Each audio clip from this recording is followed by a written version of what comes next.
wonder how many eggs. So now Burmese lay smaller eggs than reticulated pythons, typically speaking. And be stressed out, but luckily she's so used to being pet and held. Oh, making me nervous.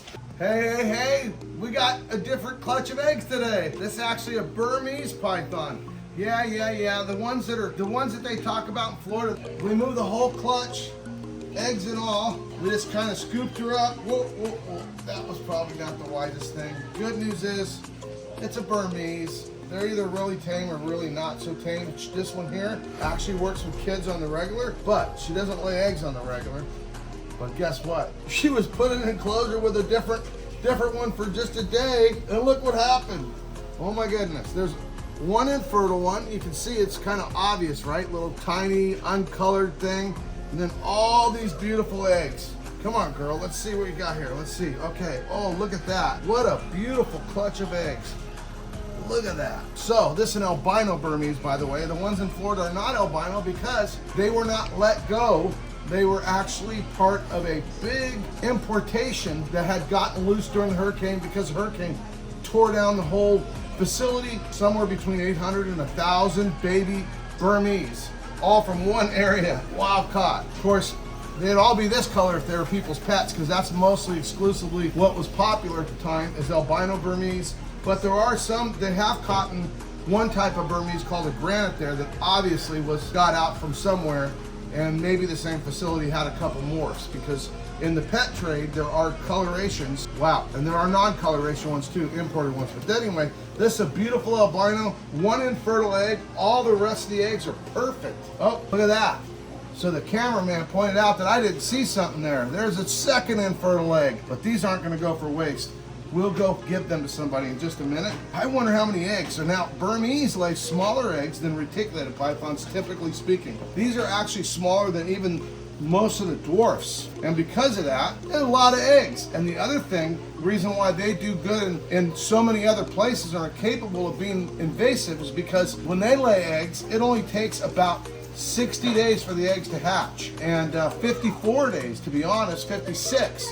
So 56 to 54 days, a lot more likely to have the right temperature when you're not in the country you're supposed to be in. But reticulated pythons need 84 to 86 days of that perfect temperature. So that makes them a lot harder to be in the right location to be able just to reproduce. That being said, let's see how many eggs we got, because this is a pretty good sized clutch here. I got to keep them upright because just like basically all reptile eggs, they aren't like chicken eggs and bird eggs where they rotate them while they incubate. Even penguins have to rotate their eggs on their feet. These have to be always the same way up and down. Now the reason why they have to stay that certain way is the embryo floats to the top. It doesn't have all that weight on it. So all that fluid inside there just becomes too much to bear and eventually drowns the embryo. I think there's going to be more than I even fantasized. And that, of course, we don't count what we can't keep. Those two infertiles aren't going to count. This girl we've had quite a while. So here it is. So here we go. I can already tell you there's going to be about 36 eggs. Here we go. So 2, 4, 6, 8, 14, 16, 18, 20, 30, 32, 34, 36, 38. Oh my goodness.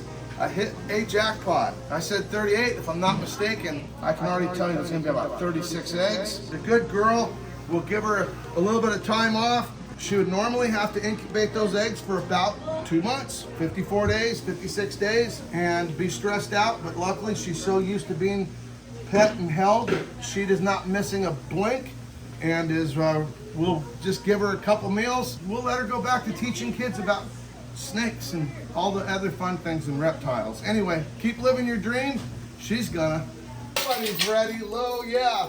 So never go to waste. In the wild, the whole clutch could be raided by a big lizard like this because she's not that big a snake. So that snake, this lizard could have easily, in the wild, just come rummage through, smelt one infertile egg, and just ravage the whole clutch. I mean, it's funny, you know, the Everglades is starting to have their predators get used to eating them, and now they're even having a little bit of a fight for their life.